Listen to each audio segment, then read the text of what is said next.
à tous, bienvenue dans votre émission à l'écoute de Sportif, une émission qui vous permet également de rester en contact permanent avec le sportif congolais, une émission, une tribune qui vous permet également de bien vouloir s'exprimer autour de différents sujets d'actualité sportive de la République démocratique du Congo. Nous sommes là encore ce mercredi 11 octobre 2023. Merci puisque vous êtes tellement nombreux en train de suivre cette émission de partout en République démocratique du Congo, dans le fin fond, à l'intérieur du pays, bien sûr. Vous nous suivez également sur l'application TNF, et pourquoi ne pas aussi parler de Canal+, Canal 346, et surtout dans le bouquet Easy Télévision, TNT et StarTime. Vous êtes tellement nombreux aussi à nous suivre également sur le plan continental, en Afrique, en Europe, de partout dans le monde entier. On vous dit énormément merci, et surtout dans notre page Facebook, page YouTube, PSTV HD. Merci pour votre fidélité et merci à cet amour-là que vous nous montrez à travers vos suggestions chaque jour, à travers le numéro qui est affiché au bas de vos écrans, et à toutes ces personnes qui m'écrivent aussi sur mon compte Facebook Jérémy Ancolé. Merci pour l'amour que vous nous montrez. On reste également fidèles et reconnaissants pour cette fidélité que vous nous montrez. Puisque nous sommes en train de parler de cette émission, on va d'abord vous informer. On aura un sujet qu'on va échanger ou débattre tout au long de cette émission concernant cette comité de normalisation. Aujourd'hui, c'est une émission purement sportive que vous devez normalement réagir par rapport à ce comité de normalisation qui est donc dirigé par Dieudonné Sambi. Est-ce que ce comité mérite un prolongement de 2 ans pour mieux organiser la FECOFA avant les élections?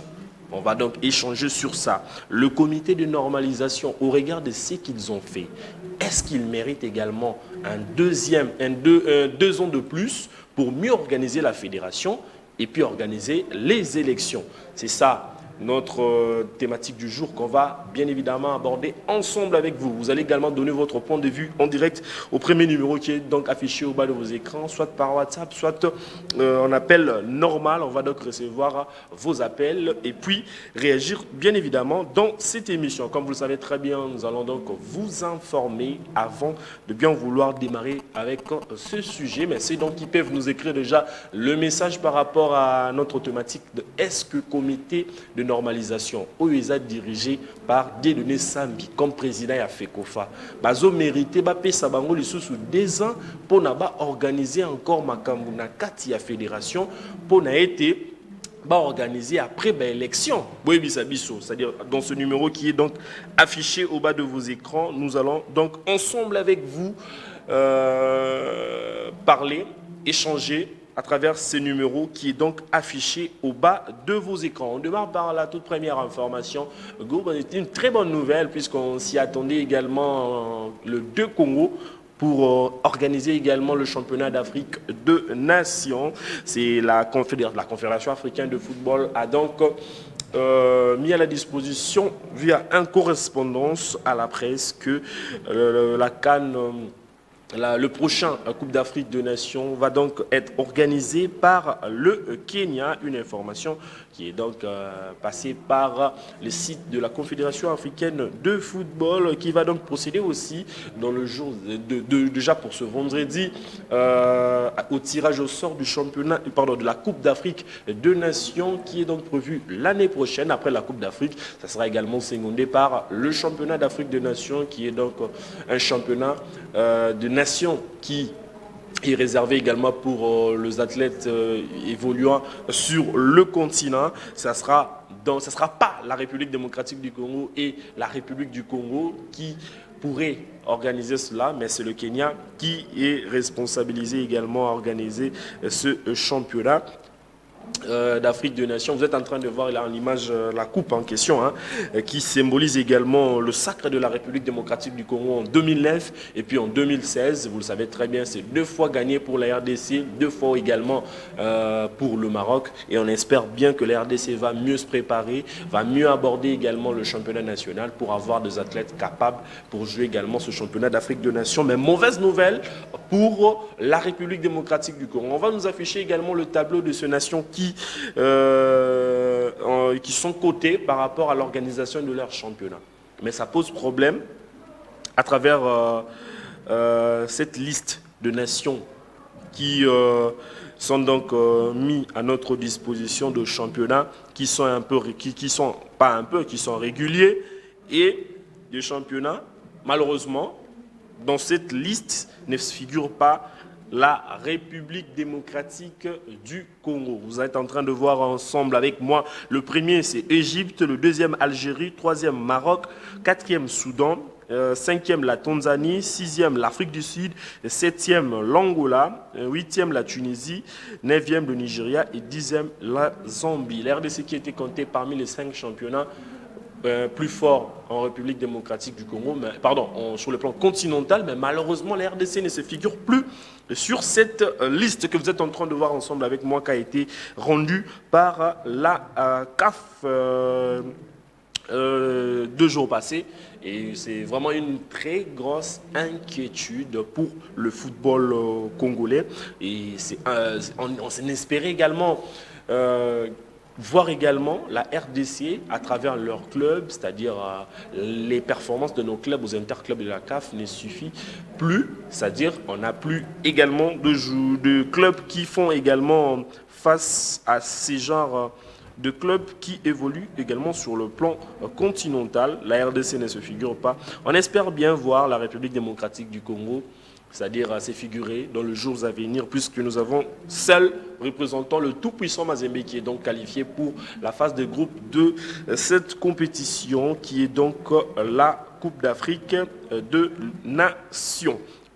On va donc quitter cette fois-ci la Confédération africaine. Nous allons parler également de cette audience du ministre François-Claude Kaboulo-Mona Kaboulo, qui avait donc reçu également les députés de la province de Kasaï oriental, et puis le ministre provincial et les députés ensemble, qui ont donc rendu visite au patron du sport congolais, François-Claude Kaboulo-Mona Kaboulo, pour échanger sur ce problème qui règne également dans ce stade de Mouika. Le patron du sport congolais, François-Claude Kaboulo-Mona Kaboulo, a répondu positivement à cette demande de cet élu nationaux de la province du Kasaï central, et a donc promis également de s'impliquer à fond dans ces dossiers. On prend cet élément et puis on se retrouve juste après.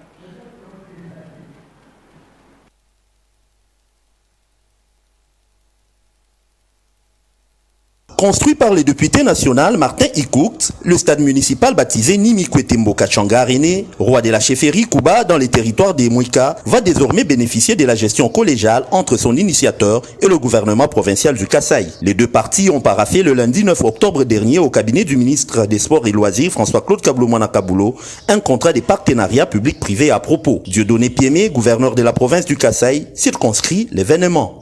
Nous sommes venus présenter à son Excellence, Monsieur le Ministre, une infrastructure sportive réhabilitée et construite chez nous, dans la province du Kasaï, avec sous le financement d'un fils du pays, honorable Martin Ikout, qui a mis la main à la poche pour nous doter d'un stade.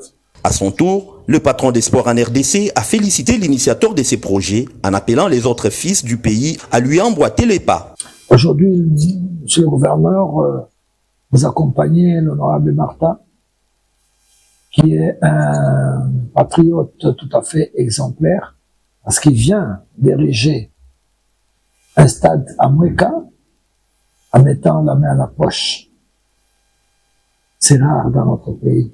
C'est un exemple très frappant et je voudrais féliciter l'honorable Martin pour les efforts consentis.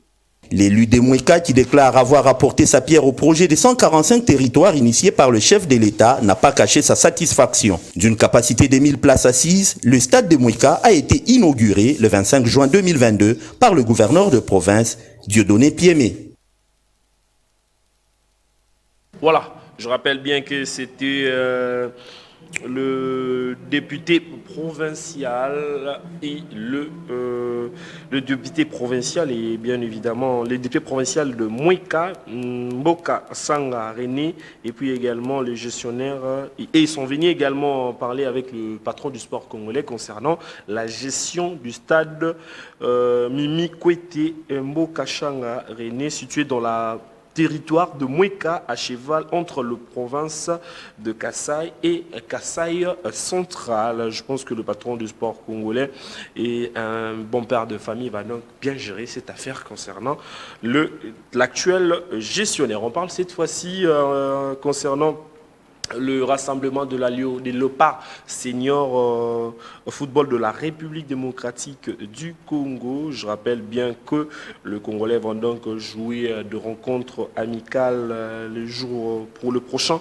c'est-à-dire pour ce 17 face à la formation de la Nouvelle-Zélande. Un match très très important pour la République démocratique du Congo. Et on va donc assister d'abord à ces premières séances d'entraînement et puis on se retrouve juste après.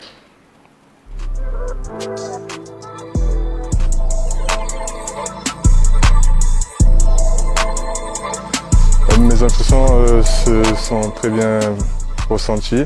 Je suis très bien ici, on s'entend tous bien. Ils m'ont bien intégré et après c'était la première séance collective. On a fait un petit échauffement avec les gardiens de but. Ensuite on est passé sur du 7 contre 7 en jeu réduit. Et enfin de la finition. Et tout s'est bien passé. Il y a un très bon niveau de jeu. Et c'est bien, il y a beaucoup d'envie et beaucoup de hargne.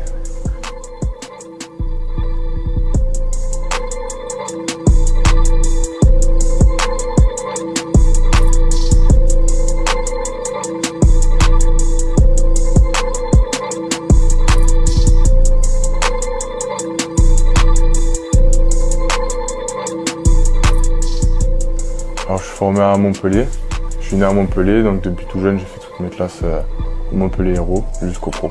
Après je trouve qu'on est très bien logé, on a des beaux terrains, l'hôtel est super et on mange très bien. L'ambiance du groupe se passe très bien, tout le monde est gentil, tout le monde rigole et tout le monde est travailleur, donc c'est bien de travailler dans des conditions comme ça. Un mot pour les Congolais, je suis très content d'être appelé en sélection et on va tout faire pour vous rendre fiers de nous.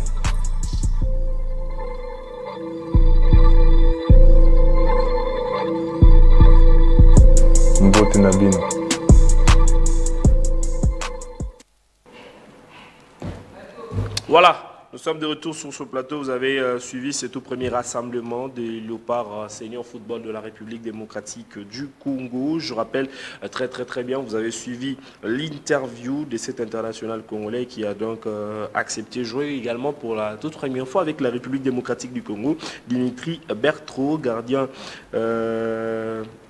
Lui qui est donc le gardien de la formation de Montpellier, que vous avez donc suivi en interview. Et on va donc passer au Léopard Dame U20 de la République démocratique du Congo. Pardon, je vais d'abord rappeler la rencontre de l'RDC, une petite rectificative pour la rencontre face à la Nouvelle-Zélande. C'est prévu pour le 13 octobre prochain. Et puis l'Angola, ça sera le 17 octobre du côté de Portugal. La rencontre du 13 entre la RDC et la Nouvelle-Zélande va donc se jouer en Espagne à Murcia. On va donc parler cette fois-ci de Léopard U20 Dames de la République démocratique du Congo qui ont donc donné du fil à retordre face à cette très belle formation de la Zambie. Les Léopards résistent à Lusaka, pas de vainqueur entre la Zambie et la RDC. Les deux équipes se sont séparées sur un score de 2 buts partout en Koloma Stadium de Lusaka. Et il faudrait bien évidemment rappeler que c'est une très bonne affaire pour nos Léopards qui vont donc recevoir cette formation au match retour à Kinshasa dans quelques jours. Je rappelle bien que cette équipe-là séjourne en République démocratique du Congo, mais je dois quand même vous faire revivre cette rencontre qu'a donc opposé la RDC face à la Zambie. Score final 2 buts partout. Suivez.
DRC Congo, number 15, Ruth Nyamboki.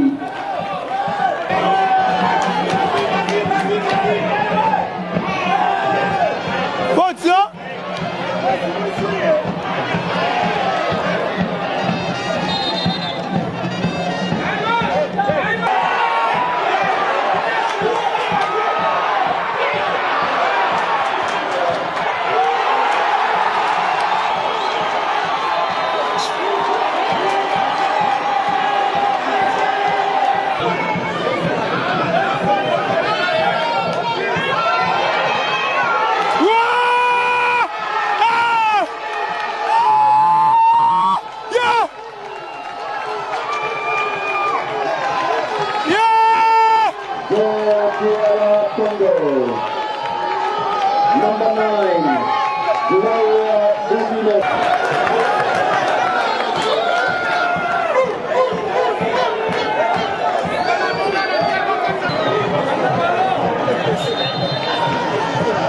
Merci. Full-time scores.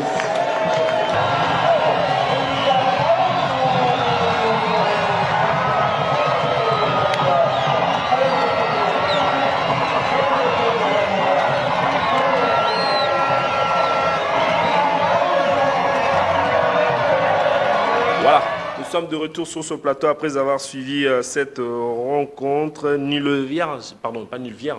de 2 buts partout entre les deux formations. Je rappelle bien que la RDC va donc jouer cette très belle formation ici en République démocratique du Congo. Je rappelle bien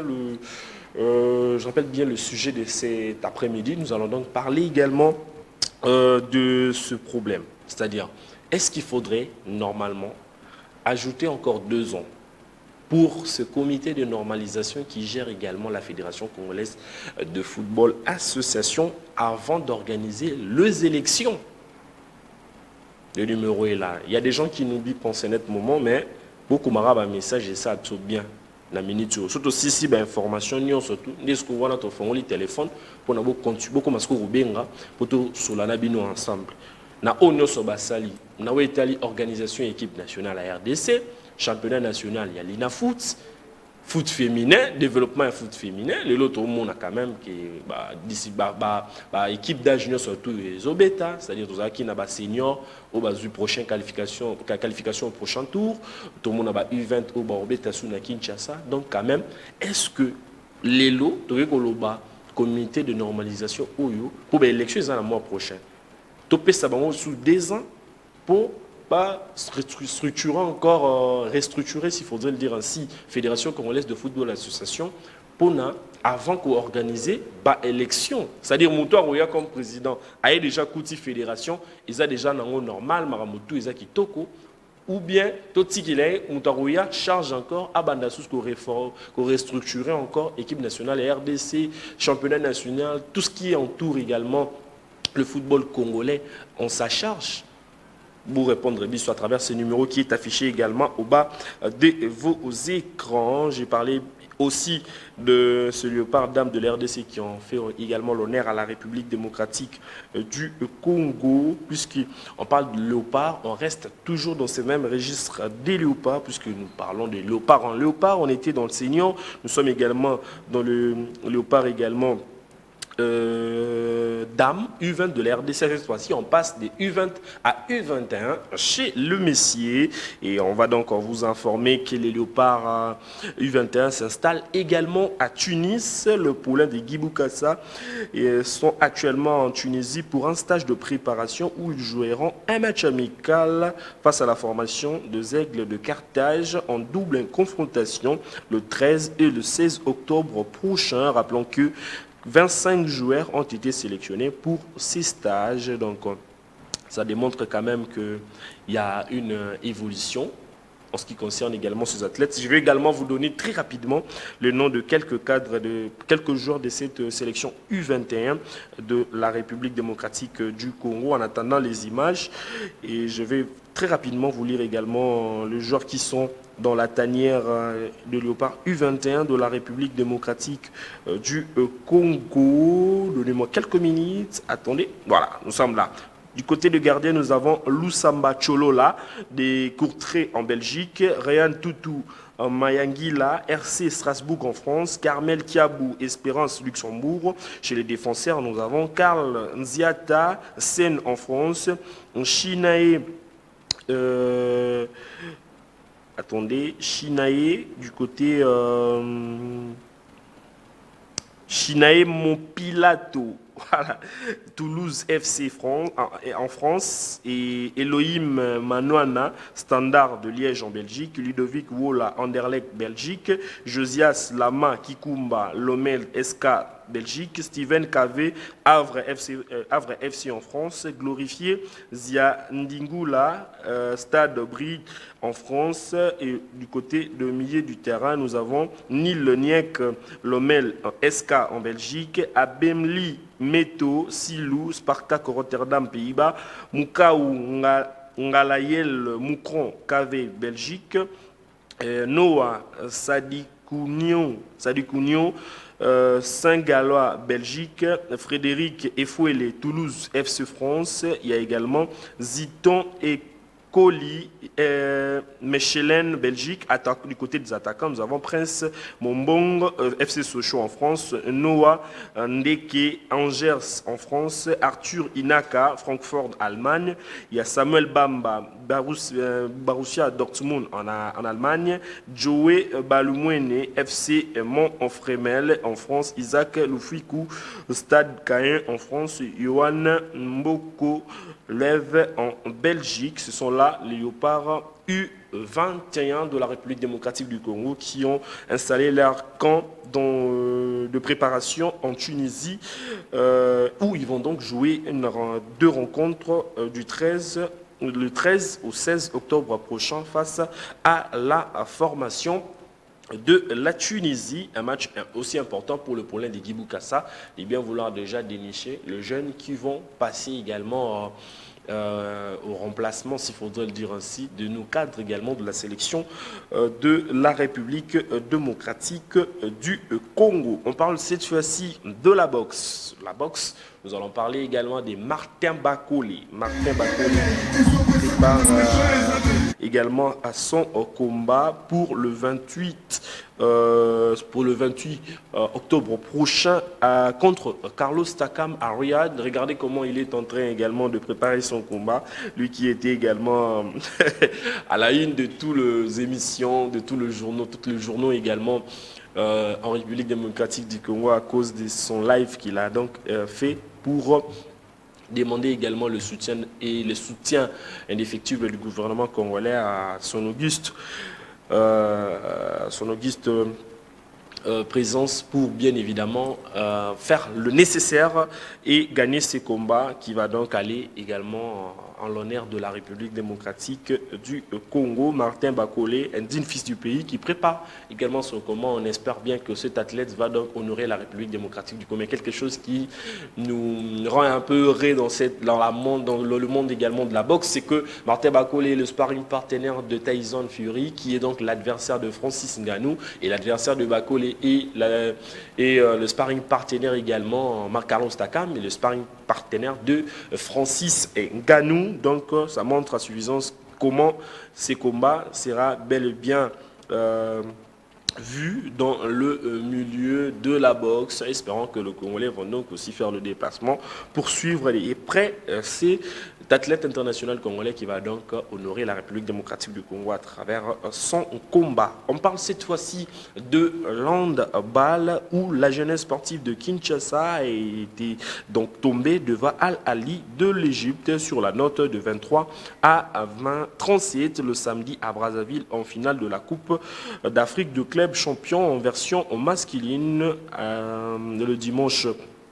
le dimanche, la Fédération congolaise de handball, une rencontre disputée entre les deux formations qui se connaissent bien après avoir évolué ensemble dans cette même compétition au cours des 10 premières minutes écroulées largement dominées par les handballeurs congolais. Et puis la formation du JSK est donc tombée arme à la main face à cette formation égyptienne. Je rappelle qu'ils étaient également reçus par le patron du handball de la République démocratique du Congo, Amos Mbayo Kitenge, qui les a également donné également ses sincères félicitations à ces handballeurs congolais qui ont donc bien évidemment fait l'honneur de la République démocratique du Congo.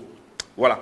On va donc prendre ces tout derniers éléments avant de prendre très rapidement les appels, puisque on y va également petit à petit à la fin de cette émission. Nous allons donc prendre même 5 appels, ça sera important pour nous. Et j'en profite également pour vous signaler que le président de la Ligue professionnelle de handball, M. Cédric Lemartel, avait rendu visite également les orphelinats qui travaillent ensemble et en partenariat avec sa fondation, Fondation Anne Martel, question d'apprendre également le rugby aux jeunes orphelins qui sont également dans ce centre et orphelinat qui l'avait rendu également visite. Vous allez voir aussi en image comment est-ce que ces jeunes orphelins se sont donc entraînés avant de passer par un match d'évaluation pour voir comment est-ce que ce jeune pratique également le rugby. Suivez et on se retrouve juste après. Surtout n'oubliez pas, déjà, rechargez vos crédits pour les appels.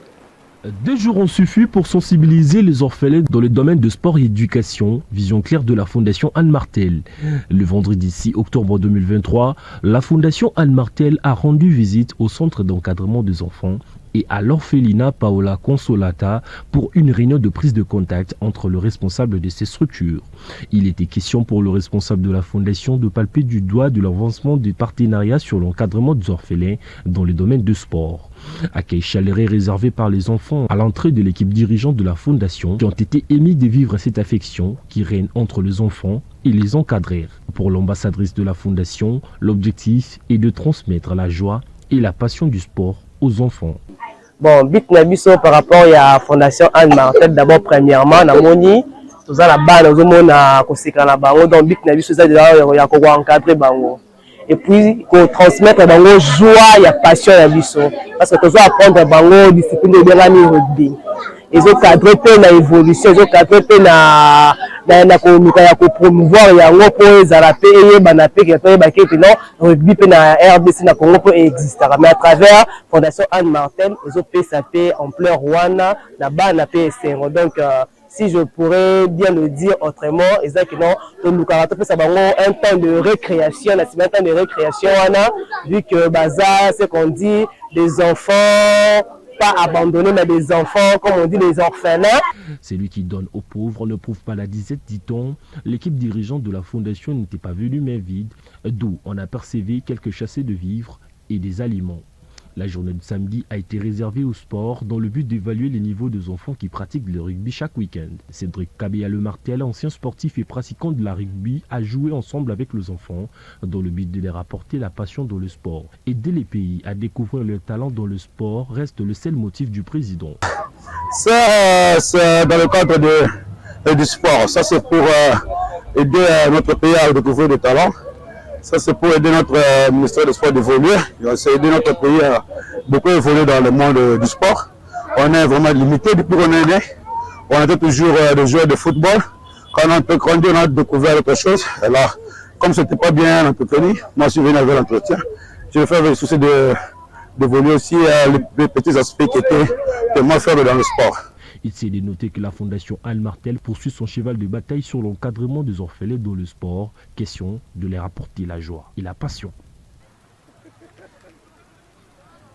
Voilà, nous sommes de retour sur ce plateau. On va donc entrer très rapidement dans notre sujet du jour. Comme vous le savez très bien, je l'ai également annoncé sur les réseaux sociaux, mais on va commencer par un analyste qui va ouvrir également la balle, qui va donc nous donner également aussi son point de vue concernant également ce prolongement du comité de normalisation qui espère encore travailler pour 2 ans. Question de bien vouloir réduire encore l'image du sport en République démocratique du Congo. Est-ce que vous êtes d'accord qu'on puisse donner 2 ans au comité de normalisation pour travailler encore sur l'image du football, du football et de la Fédération congolaise de football dans notre pays? Si vous êtes d'accord, le numéro est là. Appelez-nous à ces numéros qui est donc affiché au bas de vos écrans pour donner également votre point de vue. Comme je l'ai dit tantôt, je prends également un analyste sportif qui va donc ensemble avec nous, bien évidemment, parler aussi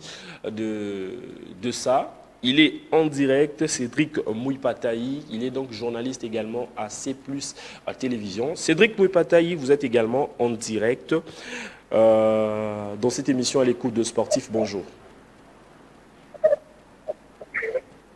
Bonjour Jérémy Ancolé, bonjour à toutes ces personnes qui sont en train de nous suivre en ce moment. Voilà, Cédric Mouipataï, notre sujet du jour. On parle également du prolongement du comité de normalisation à la tête de la Fédération congolaise de football association. Selon vous, est-ce que vous êtes d'accord ou pas qu'on puisse également donner encore 2 ans à ce comité de normalisation de travailler au sein de la Fédération congolaise de football association avant d'organiser les élections?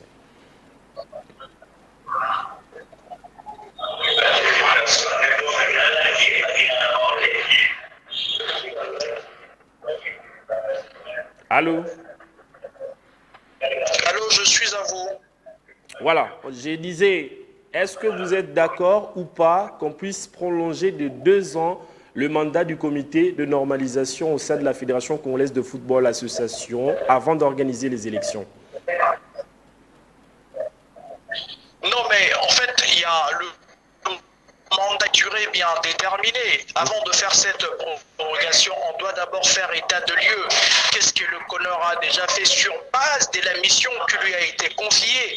C'est à l'issue de ces différentes, réunions, c'est à l'issue de ces bilans, c'est ce qui va nous amener à, D'ailleurs, c'est pas nous qui avons décidé de la prorogation du mandat du CONOR. C'est la CAF et la FIFA en connivence qui vont essayer de voir si et seulement si le CONOR doit être prorogé. Mais du reste, il y a une mission bien déterminée. C'est vrai, la redynamisation du football congolais, mais surtout les élections au sein de cette fédération. Parce que nous connaissons tous que le processus semblait être hypothéqué par les anciens dirigeants. Et voilà pourquoi on a fait appel au CONOR dans le but d'organiser les élections. Mais jusqu'à présent, nous sommes, à 1 mois de la date butoir de ces élections. On ne sent rien n'est fait jusqu'à présent. La priorité est devenue ailleurs, chez nos amis du CONOR, par rapport à ce qui devait être organisé. Il y a eu une commission qui a été mise en place, mais le travail de cette commission jusqu'à présent n'est pas encore bien certifié. Donc c'est ça le problème. Donc avant de parler de cette prorogation, on doit retourner à la base de ce qui a amené que la CAF et la FIFA puissent mettre ensemble leurs idées afin de mettre entre guillemets la Fédération congolaise de football sous tutelle avec l'apparition de nos amis du CONOR. Donc on doit retourner à la base. Jusqu'aujourd'hui, on est à 1 mois de la date butoir des élections, rien n'est encore fait. Là, on remet en cause pourquoi les élections ne sont pas encore faites. Parce que le processus pour ces élections, l'autre fois, nous l'avons décrié avec les anciens dirigeants. Mais aujourd'hui, cette commission de normalisation censée de suivre à la loupe le règlement qui lui a été donné, la mission qui lui a été confiée. Jusqu'à présent, on ne sent rien. C'est vrai qu'aujourd'hui, on s'est dit de football congolais.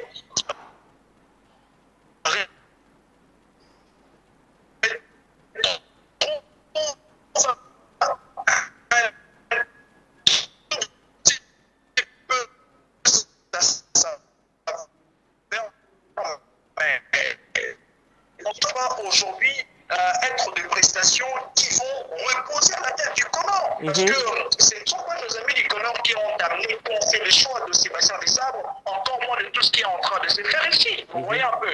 Donc, quelque part, on doit revoir un tout petit peu les choses avec nos amis du Connor, parce que la mission qui a été confiée à nos amis du Connor jusqu'à présent n'est pas encore accomplie. Mais parler de la prorogation directement, ça c'est compliqué. Donc, nos amis du Connor doivent nous dire clairement, parce que jusqu'à présent, en tout cas, la mission n'est pas encore accomplie. Ou est-ce que peut-être ils ont soif du pouvoir, ils ont besoin de conduire la RDC à la prochaine Coupe d'Afrique des Nations. Peut-être c'est l'agenda caché, mais jusqu'à présent, en tout cas. Cédric Mupataï, j'allais poser une question qui nous est donc bien évidemment posée par... Attends, Cédric, il est quand même parti. On va essayer un peu de lui avoir également tout au long de cette émission.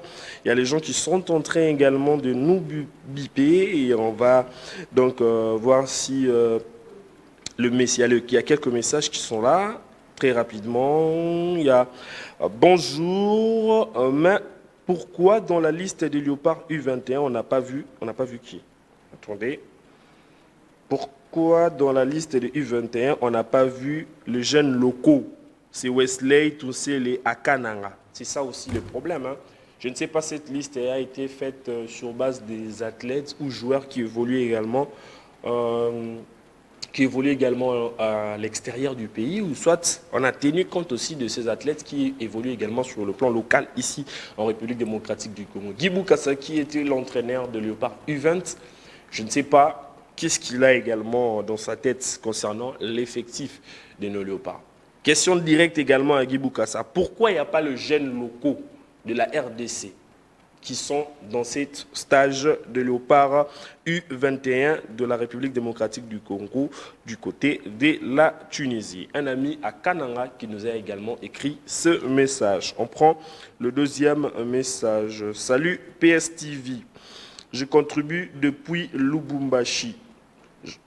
Sujet. Oui, on doit leur donner un deuxième, 2 ans de plus pour remanier également la fédération. Tout se passe bien et la fédération congolaise de football fait bien un travail remarquable. Au moins le comité de la Linafoot. C'est un ami qui nous écrit également depuis Lubumbashi. On nous fait déjà signe que nous courons également à la fin de cette émission. Bonjour, c'est Olivier depuis Kolwezi, juste marqué également ma présence. Je pense que le comité de normalisation a donc intérêt à aller encore à 2 ans pour structurer également la Fédération congolaise de football association. Merci beaucoup mon ami Olivier depuis Kolwezi. On nous signale que nous y arrivons également à la fin de cette émission. Mais sachez-le très bien que le vendredi, nous allons continuer sur ce sujet. Est-ce qu'il faudrait également rajouter 2 ans pour ce comité de normalisation, de structurer encore la fédération avant d'organiser les élections? D'autres personnes disent que non, comme Cédric l'a dit, ça serait également pour eux de trop, c'est-à-dire leur donner encore 2 ans pour aller encore avec les RDC à la CAN au mois de janvier. Et puis, vous le savez très bien, après la CAN, il y a également le championnat d'Afrique des Nations. Ils nous diront encore que non, on a encore le CHAN, on doit aller en championnat d'Afrique des Nations. Là, il faudrait faire très attention et surtout ne pas céder également aux caprices de ce comité de normalisation. Merci également à toutes ces personnes qui ont voulu également entrer, appeler, malheureusement n'ont pas su également appeler. D'autres pensent que c'est une émission qui est en différé, nous sommes en direct. Sachez très bien que c'est chaque mercredi à partir de 13h25, nous sommes en direct sur PS Télévision et puis le vendredi à 12h30, sachez-le très bien, nous sommes aussi en direct. Junior Bemba qui a travaillé également ensemble avec nous pour la réalisation de cette émission. Merci à JC Mavouba qui était aussi ensemble avec nous. Merci également à Christian qui a travaillé aussi ensemble avec nous. Merci également à Énergie Lelo qui a coordonné également la bonne et due forme de cette émission. Merci également à Florim Badou, le conseiller du gouverneur de Congo Central et merci beaucoup pour ce grand travail que vous avez fait à l'université Joseph Kasavubu. Merci également à Chic Temba, le chargé de mission du VPM Jean-Pierre Liao, le PCA de Transco, Maître Taylor Lubanga. Merci pour le soutien et merci également à l'inspecteur Alex inspecteur Alex Amiou Mokonzi. Merci à toi.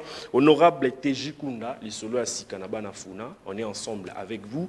Et je finis également avec Marie-Hélène Mouvaro, la grande sportive de l'EMBA. On se retrouve très prochainement. D'ici là, portez-vous bien et restez branchés sur PS Télévision.